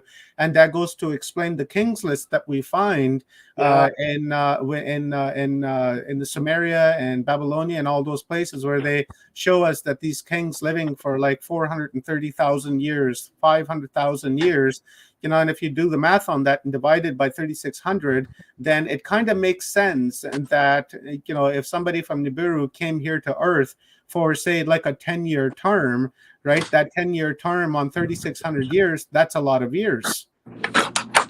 Yeah. You know what I'm saying? Yeah. And, that's like 36,000 years, 40,000, something like that. Let's do the math on that. 3,600 sorry, 450,000 years, right? Let me do quick arithmetics here. Where is it?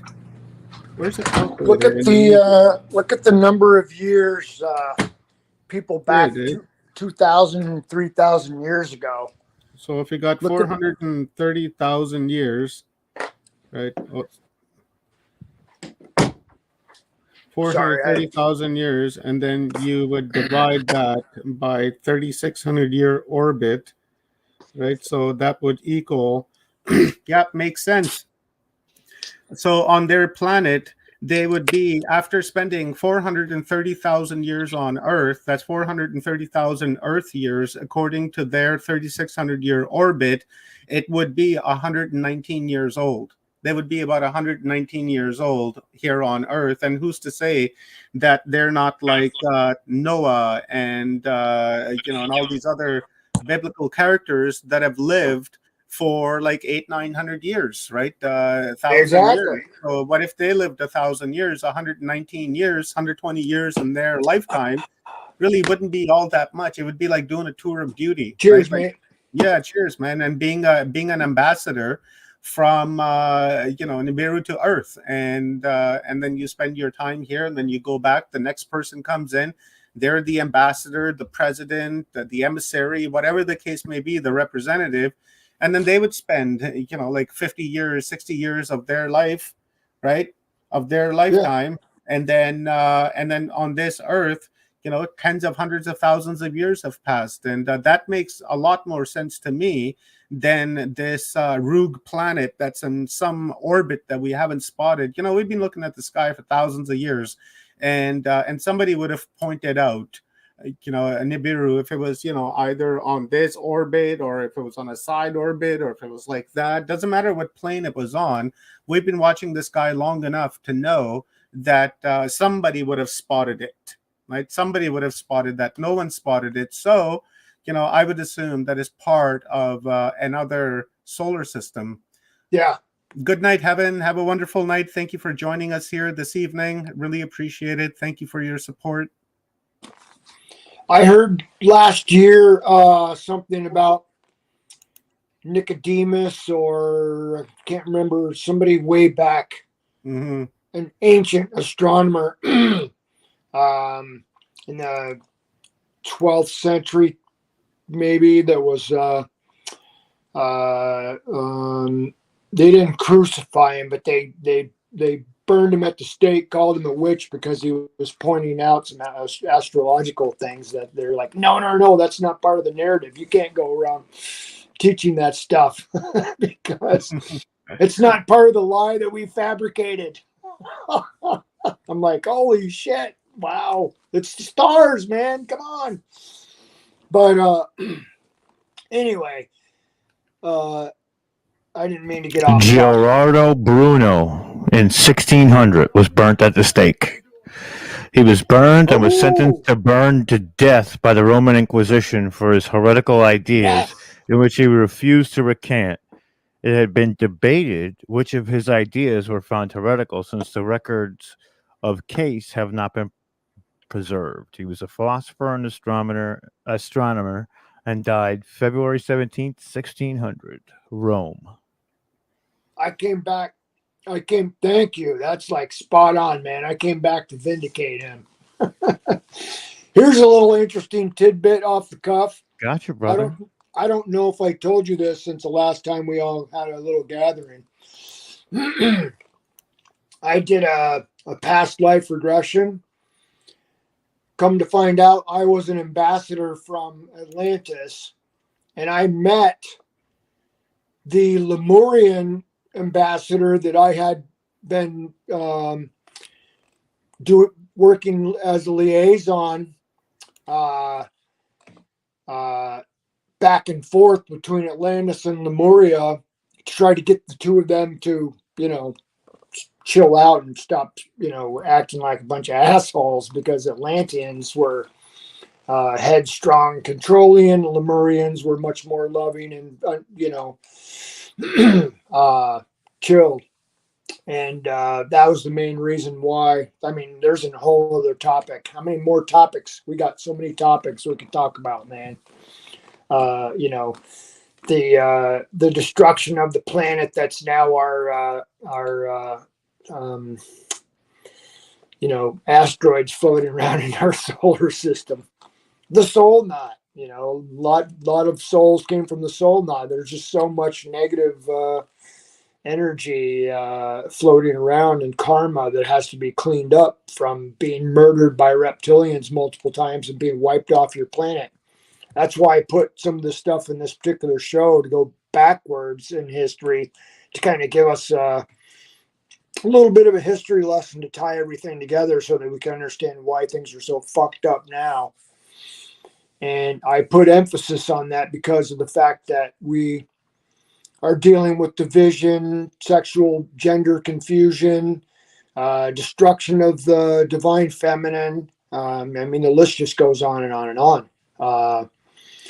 You got men who are afraid to embrace their divine feminine, and they don't even know what the fuck divine masculine is. It's not being an egotistical, narcissistic asshole, but that's something that we each have to learn that lesson on our own, and I'm not saying that with judgment. I'm just saying it for clarity as I guess just a matter of reality. So anyway, with that in mind, the next sentence that I have here, and I'm reading this because it's part of this topic that I wanted to cover. What followed after the Electric Wars was the 2D, 4D soul split. I just want to give you a 10 minutes heads up, Marlon. Okay. Yep. I'll tie it all together. Can you pull up the next slide that's up there? I'm going to click through them real quick. Wow, I'm just like looking at my face in the screen, and it's like, holy shit. Look like I got beat up. What was the screen before that? Some of it's blank because I didn't fill it in. See if I can zoom that out myself. Oh, okay. Yeah. I'm sorry. I'll go on to the next one and the next one after that.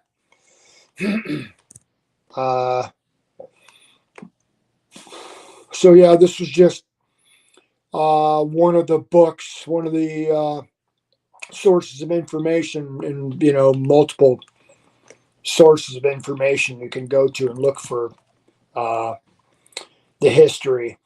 Next slide. I thought this was pretty interesting. It's not meant to be a slam, but just a perspective.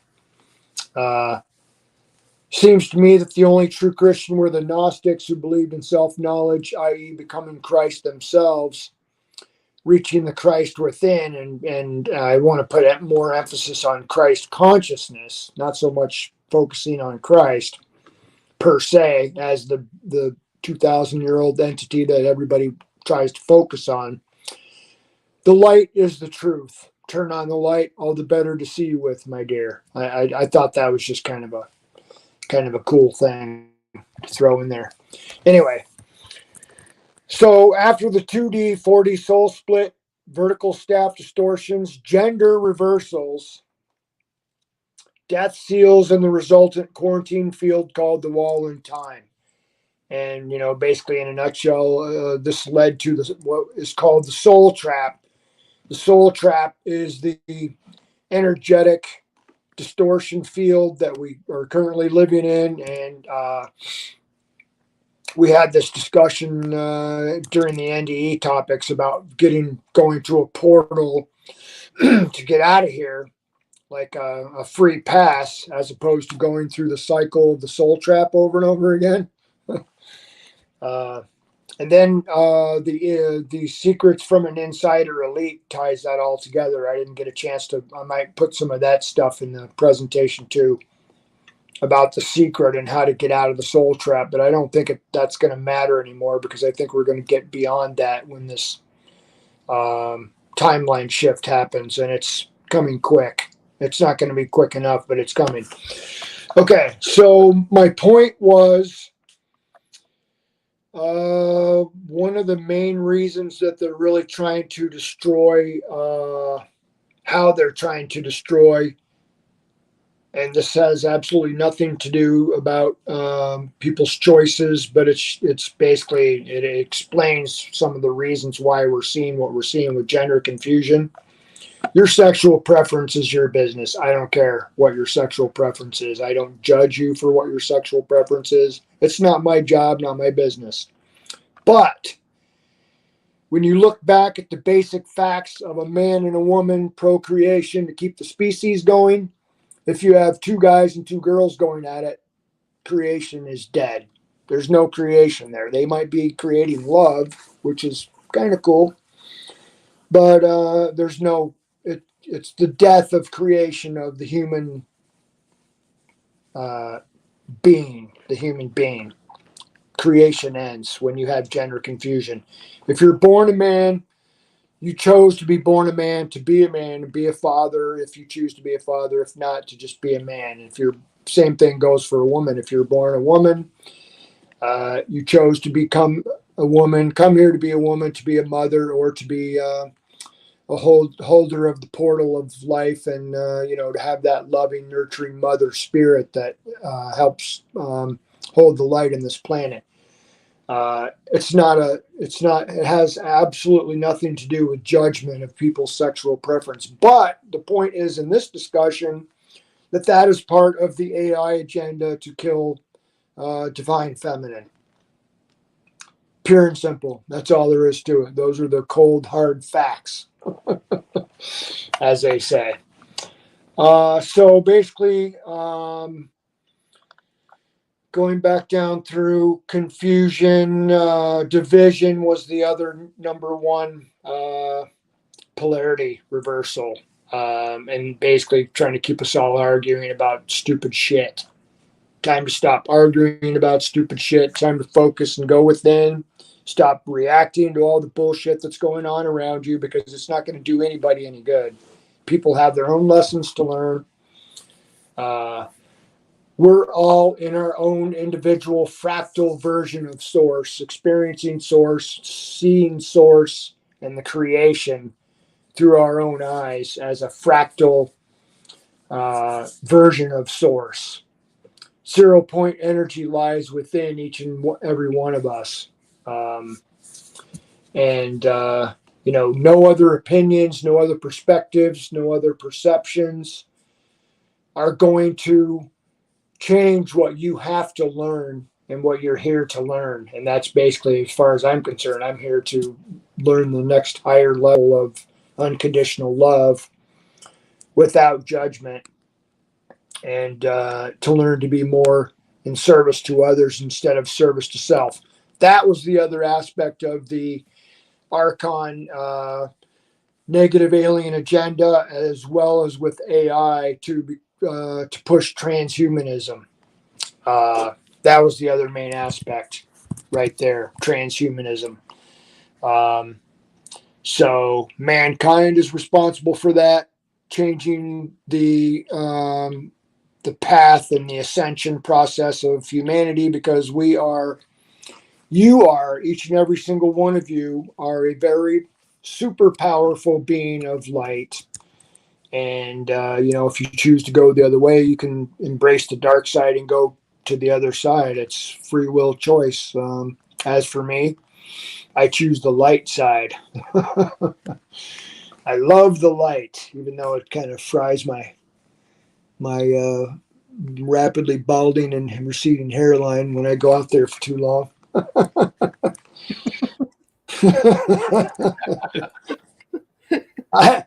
You know. I had to giggle at that one. Hey, brother, every day is a blessing for me, man, because I should have been gone a long, long time ago.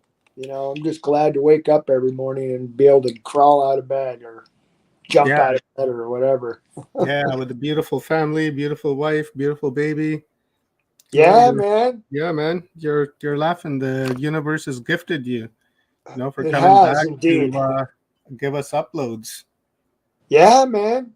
I'm a spiritual light warrior here, man. I'm here to hold the ley lines together and keep the portals open, and spread the truth around and help with the ascension process. I've been a wanderer and a spiritual warrior for millions of years, and the beat goes on. Bro, I'm just here to watch. Hence, watchers. Watchers, man. Hey, do you know the best place you can be in your life is as a watcher and an observer? Because when you interact with certain aspects of what's going on around you, it can quickly turn into a shitstorm. Yeah, I was saying the other day I had a reading done Fuck that. by this lady, and she told me that I was here as an observer, and I'm just going to come here, watch, and go back and report to some council. And she wasn't very clear on what council. And she hinted at like Council of 13, but she was like some council. And I was like, oh, yeah, okay, that's cool. At the time, I big didn't think much watchers, of it. bro. Hey, what's that? The big watchers, man. Yeah, the big watchers come down from them to come and look at these beautiful little drops of light on this planet that are shitting on themselves. So I got to make a report and give it back, and then they're going to do whatever it is that they're going to do, send guys like you and come and do their work down here. So we all have our role to play, right? Some are, some people have this role, some have that role, and it appears that in this lifetime, this appears to be my role. Maybe next time I'll come back as William Wallace. Yeah, man, that's me this life. Well, many lives. Galactic shit kicker. Yeah, exactly. So friend of mine in Vermont we have me as a stallion kicking the boards trying to get out of the stall. We got a couple of minutes left, homies. So why don't you tell our viewers where they can find you, how they can contact you, and where they can follow your work, and then we'll close the day out. It's been a long day, and man. And days, right? The 10 days, and tomorrow is our final day, and you're going to be with us again tomorrow on the NDE panel. So looking forward to that. Yeah, I just got to get the time squared away because I have 2 jobs going. Catherine wants to flip through the slides. I don't know if we have time. You're welcome, Lindy Lou, and Stone Hobbit ambassadors. Indeed. I don't know how many slides there were left. I'll go like this. Where is it? There's about 11, 12 slides left, and gonna run out of time here. Yeah. Before we get that, but I do have something that I can do right here. I'll bring up the PowerPoint, guys, and then whatever that we didn't finish, I will post the link in the comments so that you guys can go and have a boo at this presentation. Oh, there's nothing to it. It's only I started this literally last night at like 9 o'clock, so I threw 27 slides together. But this is one thing that I didn't mention, that I had a dream since the last time that we really had a conversation or did an event. And if you click on this slide about the Pearl people, which is number 18. Oh, look. There we go. So what slide were we on? Let's plow through them. Next one. We did 18. right here. 18. We were here. Yep. So hit up this one, brother. Ancient aliens. Hang on a second. Okay. So let's see. Debates regarding the subject could go on for centuries regarding the differences between religious and spiritual, because they're as vast as the ocean when you start talking about opinions that everybody has. One's based upon a demonic entity and the other archonic negative alien agenda, Anunnaki, dark entities, grays, UFOs, alien abductions. And I was hoping to be able to tie this all together to some extent by the end of our discussion, to shed some light between both sides of the aisle. Food for thought is division, is the major part of their agenda, is division, to keep us at each other's throats and fighting and arguing. So we're missing the big picture. The big picture is that we are literally sheep for the slaughter to them, literally. And I keep just like manifesting disclosure to come out about what's been going on, because I've seen it. I've been deep down into the bowels of the shithole and the tunnels, and I've seen the videos, and I've been on the dark web and saw some things that I wish I'd never seen, and they're stuck in there. I hope I could there's such thing as a mind wipe, because I don't want to see that shit anymore. Things that no human should experience.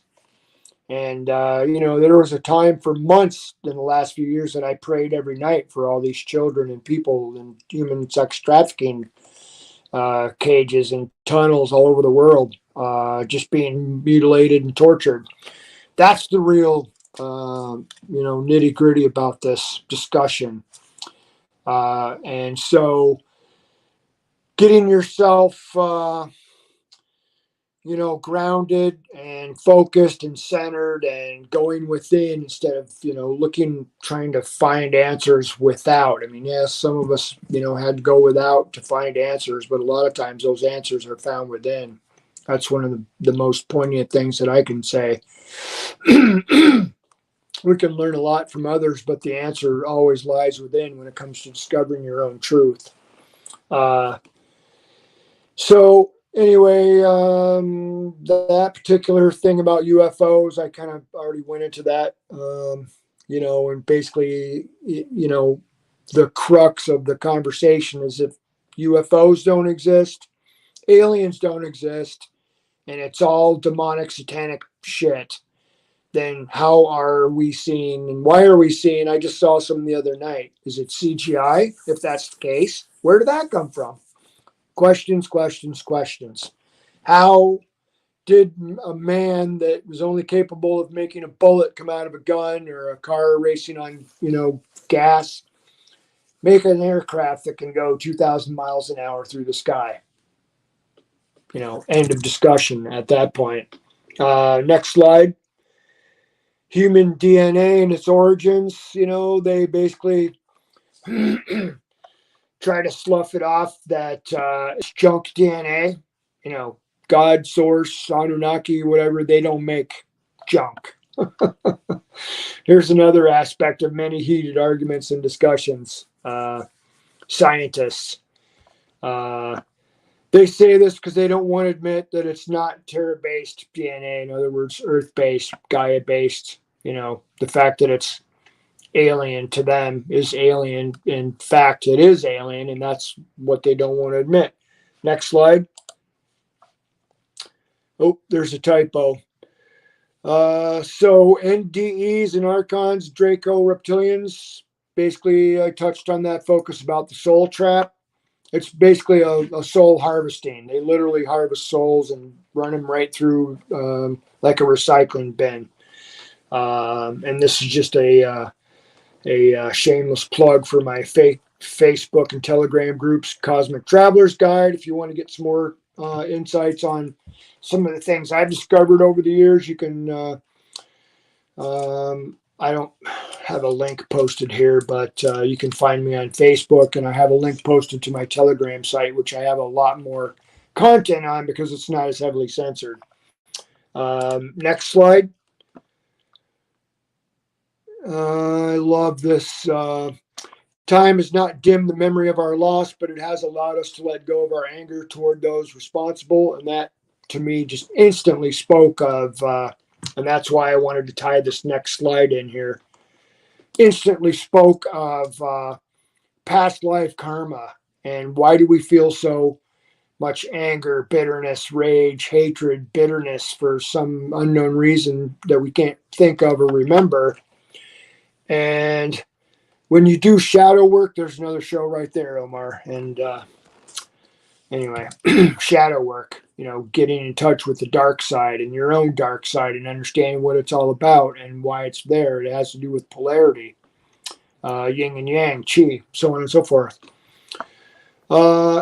So many of us more than likely don't even know that we come from what I call, I'm coining a phrase, the soul knot, which is a collection of millions and millions of souls kept in literally a ball of energy after they were basically murdered by the reptilians when their entire planet and many civilizations and planets have been destroyed over millions of years by these bastards. That's why when Omar asked me to do this, I'm like, yes. Anyway, collection of souls that were gathered as sentient energy and held for incarnation on a suitable planet. Here's the crux of this discussion. We are here to transmute the negative karma that we've been holding on to for millions of years or thousands of years or however long it's been since. Not all of us had to go through this, but many of us did. And the ones who did know that that's what happened to them, like me, for example. Suitable planet, aka Earth, and there's thousands of other ones that are suitable. After theirs was completely destroyed by the Draco reptilians, Archons, and their allies, the Greys. Next slide, and I'll just tie everything up with this. I'm not going to go all the way to the end because there's quite a bit more stuff that we just don't have time to cover. The Pearl people. I had a dream. Matter of fact, I had several dreams. I watched this movie and I was just like in shock because, oh my God, I can't believe that they're showing my old planet, one of the planets that I previously lived on. And then it all tied together and culminated when I watched this. And I'm like, holy shit, I was a Pearl person, people. Anyway, so that was quite a shock. I don't know how many people in this show have had that experience or been through it, but it's phenomenal and amazing when you find a channel that can help you peel the onion layers of your soul and open up to past lives. Because when you're born as a human, everything is wiped away, and that's part of the process of spiritual evolution. The most important aspect of that is remembering not only what you are, but who you are. And what you are is an eternal, sovereign being that lives forever, cannot be destroyed.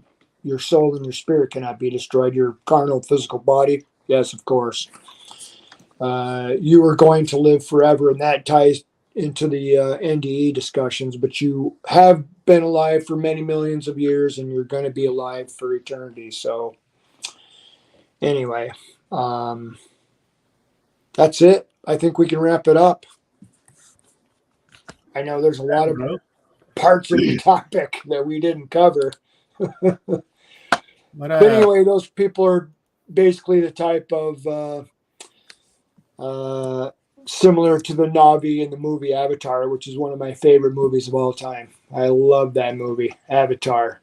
Avatar and Jupiter Ascending, two of my most favorite movies, not to mention Star Wars and The Day the Earth Stood Still. We just had the producer of Avatar 2 on a couple of days ago.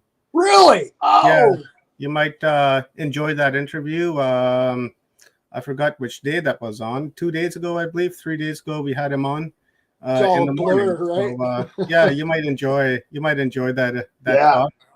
So thank you very much, brother. That was very enlightening and one of my favorite subjects, I would say, the archons. I've been digging into Yes. the archons for a very long time, and I've raised my awareness on that subject to great heights.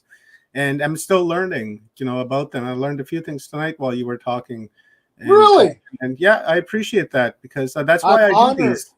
That's why I do these. I was saying in the comments earlier that I want to raise awareness on everything. And if I can't raise the awareness on a typical or some particular topic, I'll grab one of my friends and I'll toss them in my space, and then they'll do the interview and get that information out, because it's all about raising awareness. And I realize my Exactly. my strengths and my weaknesses, and I know I don't know everything. So when I don't know something, I say I don't know, and when I learn something, I say I learned something.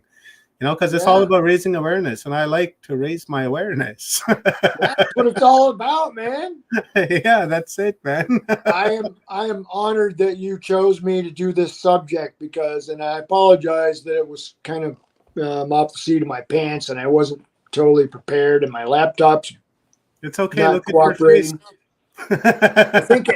I think my laptop was made by the Archons or some fucking corporation that they own. the Archontic. Yeah, it's an ASUS. Yeah, they've given us their parasitic mind. Yes. And they have imprinted kind of like a holographic imprint right onto our mind to keep us docile and impotent and live in that deranged, chaotic state of mind, right? Because that's what the Archon is itself. And it's good to raise awareness. Yeah, it's so good to raise awareness on this subject, and I look forward to doing it even more, right? Like I said, my goal is to expose the Archon, is to raise the awareness and to show people that they exist, and the people that I have told that these things exist, first they're surprised that they exist, and then there's that second reaction of nah, and then the third reaction is like, okay, I'm gonna try what this guy is saying, and then they turn out all the lights and they start looking around, and next thing you know, their bedroom is crawling, their living room is crawling, there's things just everywhere, and they're wondering why their cat, their Lord Gilbert and their Princess Daisy is running around all over the place, chasing these things up the walls, and they think, oh, my cat's crazy, just being cute. No. It's not the case. Your cat is actually protecting you. Guardians, brother. Yeah, and it's chasing that archontic force away, and when it cackles, it's cackling by saying, hey, we're a sovereign being. You don't have permission to be here. Go back to your realm. So be it, and let it be. And then, and then they fuck off, because after a while, you see, they're sitting there, they look, they're relaxed, and they go back and they lay down. Right. So the cats, that's why I have two. Yeah. I'm a little bit hesitant to get another cat. Again, I had 4 last time, and I had when I lost my wolf hybrid, man, I was heartbroken. I don't know if I can do that. But going through a nasty, ugly divorce and leaving my 2 best friend cats behind and my 2 kids behind was just like the most painful experience. And I've been through pain. Trust me. That was the most painful experience I've ever been through, brother. And I don't ever want to. I mean, death is just as much part of life as life itself. And people just have to understand that and get past the fear of death. And that's one of the biggest things that I put in here in this presentation, was that they thrive on scaring us to death and making us afraid of death, embrace death. I mean, I'm not trying to be dark or anything when I say that, but death is just, it's so paper thin. It's as thin as an atom in a molecule, and you're in the next class, man. That's all it is. I see death as a shift in. It's a shift. It's a shift. Painless. the focus on the point of attention that you are within the infinite stream of consciousness, because we are a point of attention within that stream, and all death is that the focus has lifted from this point of attention to this point of attention, and this Right. point of attention still exists, just the focus is not on it any longer until you want the focus to be on you, and then poof, you incarnate, you appear, and then there you are, either as a drop of light, crystal being, meat being.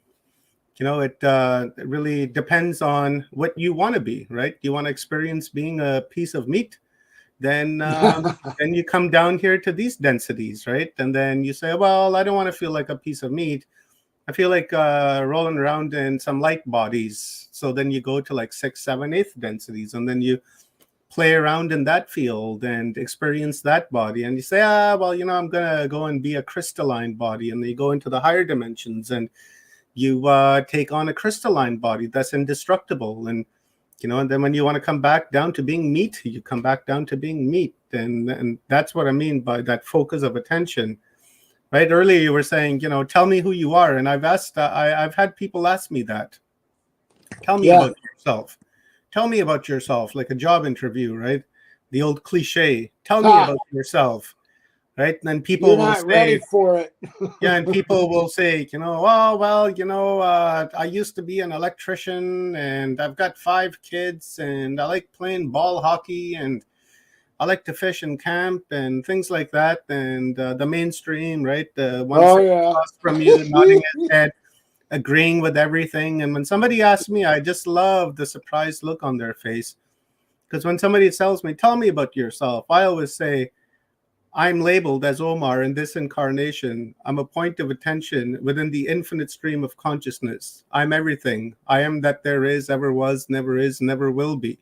I'm just here for a brief moment. And that's it. And they're looking, they're like, I'm here for a good time, not a long time. What'd you say? Ding, ding, ding, ding, ding. Yeah, let's I'm here for a good time, not a long time. Yeah, let's wrap it up. Let's come on screen, guys, and we'll close out the day with our brother Marlon. Hey, Rob, did I put you to sleep, brother? Stone. Right on. No, guys. it's 11:30 over here, bro. It's a late night, starting at 9 in the morning to get up and get. I'm just exhausted. Long days. He's in the same time zone as you are, Rob. 11:21. Yeah, he's on the East Coast as well. So let's, today was a beautiful day. It was an excellent day, aside from just one tiny little hiccup that lasted maybe a minute. No big deal. We'll fix that. We don't want anybody's channel going down. It's nobody's fault. Sean meant well, and he was trying to give us an upload. It's just unfortunate that we're streaming on a platform that censors us, because we don't want to censor anybody. I don't want to tell Sean, hey, don't talk about that. Stop talking about that. I don't want to do that. I had to, because there's so many different channels were at stake in that, and I don't want to be responsible for anybody else's channel. Exactly. I want to have the integrity of everyone. So with that, the day was perfect. Everyone was amazing. I enjoyed every single person. Every upload was beautiful. And tomorrow is our final day, day 11. And that is pretty amazing. We made it to the end. Wow. Which is super cool. And we plowed through over 100 speakers, and we've gotten ourselves amazing amounts of uploads from our friends. I think we got ourselves a world record, didn't we? I think we pretty much got ourselves a world record. Yeah, we're pretty close to there. We should have called Rob, Guinness. Who said that? We should have called Guinness. Did really got into the book. I know we started a craze. You want me to bring up the screen? Yeah. Bring up the schedule, please, and we'll plow through this. Got it. You want me to do it real quick? I'm here. I'm looking at it, so I can plow through it really fast. Go ahead. Are we good to go? Yeah. Yeah, cool. Right on. Okay, so tomorrow, guys, is going to be an amazing day. Tomorrow, we're going to start off with my friend from Austria. She communicates with animals, a horse whisperer. So she's going to come on and show us how she uses her farm and the donkeys and the horses and the animals on her farm to do animal therapy with people who are ill and people who are not ill that just come in for animal therapy. She's had tremendous results with healing with her horses, and I've done several talks with her in the past. She's an amazing woman. I call her my personal horse whisperer because she talks to her horses and her horses talk back. It's an incredible story. If you guys are interested in that, check out the talk I did with Renata Zak. Actually, I've done 2 of them, so check that out. And I believe Rob was with me for one of them. And yeah, we did it at Fort Rio Mast. Yeah, and then I did one with her prior to that one. So we got two. Oh yeah, we did one just on the show too. I think we just talked to her solo. It was pretty because remember we got cut off somewhere in Fort Rio, so we had to do the makeup version like we're gonna do for all the people who didn't quite get in on this one. Yeah. And then after Renata, we're going to stay in Europe. We're going to hop over to England to our friend Sona Tandon's house. And she is a holistic healer and into plant medicine. So we're going to Sona's house? That sounds like fun. She better have dinner. She better have dinner or breakfast or brunch, something. We're going to go from maybe some tea. Yeah, we're time traveling tomorrow, bro. We're going to go from Renata's house in Austria to Sona's house in the UK. And working our way west. Yeah, after that, we're going to the Midwest to Kathy's house. And then we're going to get an upload from Kathy. It says open mic here, but, we didn't get an upload from Kathy. So I thought I would change that and get Kathy to come up and give us an epic upload because I just have tremendous amounts of respect for her. And she's down to give us a download on that. And then after Kathy, we've got Cherie Doan. And she's going to be talking about PTSD release and turn illness into brilliance. So I'm looking forward to that. And then at 12:40, we're featuring another film called On the Other Side of the Gate, or Peace on Both Sides of the Gate. It's a film by James Bonato. It is about an hour and 15 minutes long. And then after that, we're going to open it up to a panel discussion. Our buddy John Mayberry will be with us, and Marlon will hopefully be with us. That's happening at, about 12:45, 1:45, about 2 o'clock. So about 5 o'clock Eastern Standard Time, Marlon. I was going to call you Marlon. That's my boy's name. We're going to have a nice panel discussion, and we'll make this panel discussion an open panel discussion and share the links to the studio into the audience. So if anybody wants to come up and share their thoughts or give a testimonial, it's up to you. No push there. If you feel comfortable to share, you're welcome to come on and share. And of course, we're going to get stretched out by Leanne twice tomorrow, and then after that we have Shima Moore. Who's going to come on. Dr. Jones going to do a download with her. And then after that, we're going down south to Australia to Paul and Phoebe Hugendijk's house. And we're going to get an upload about Aboriginal culture in Australia from there. And then after that, we're going to do Gary Opit, and we're going to be talking about Bigfoot, the Yeti. And the only Bigfoot speaker on the panel. I mean, on the whole show. Really? The only one. Yeah. We got that. Well, I was going to have George Mitrovic on here as well, but unfortunately, George cancer came back, and then he had to go for a biopsy. Yeah. And it's just too much medical pressure right there. So I just took the pressure off of him. In fact, he took it off. Asked to be we love you, George. We hope you're getting better and you're feeling better. But George, you gotta heal up, and then we'll catch you at the next one. And then at 7:20, we're going to get another download from Stephen and Evan Strong. And then right after that, we will be closing our event of Humanity Unplugged 2022. And then we will begin to organize a similar event for Humanity Unplugged 23. And what? Not that big, not that long. We're not doing that. 222. Come on, man. Yeah, 225 days long. Hey, Rob. By then, 2/3 of the year this time straight.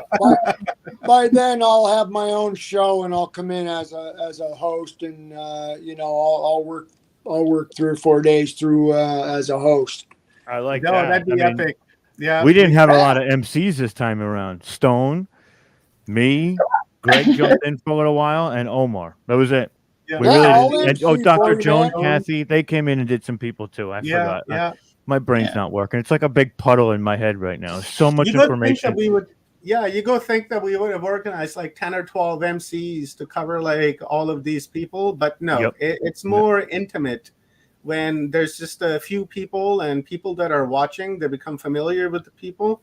And Yeah. and it makes it more personal. And Yeah. you know, if we had like 20 MCs rolling through here, then you know, you just don't have that same type of energy, right? That closeness, that tightness that that you have. Anyways, the tightness that you have. Anyways, We're getting crazy now. The tired is setting through all of us, and we're making grammatical errors and innuendos that are just inappropriate at every level. So, on behalf of everybody, we love you. Good night. That's pretty Love much you all. yeah, my name is Omar. I'm a host here at Watchers Talk, coming at you guys from West Coast, British Columbia, Canada. I appreciate you guys. I love you guys, and I will see you guys tomorrow. Stone, any final words? Just, thanks everybody again for coming along. Stay calm, enjoy the rest of your day, and just keep on shining. See you Right on. tomorrow. Smile, Rob. Marlon, any Smile, finals? Rob. Come on. Yeah, I just want to say I'm honored to be on here, and thanks for having me. And love and light to all of you, and thinking about you all. And have a great night. Looking forward to seeing you again tomorrow. Awesomeness. And guys, when this stream Love is you over, guys.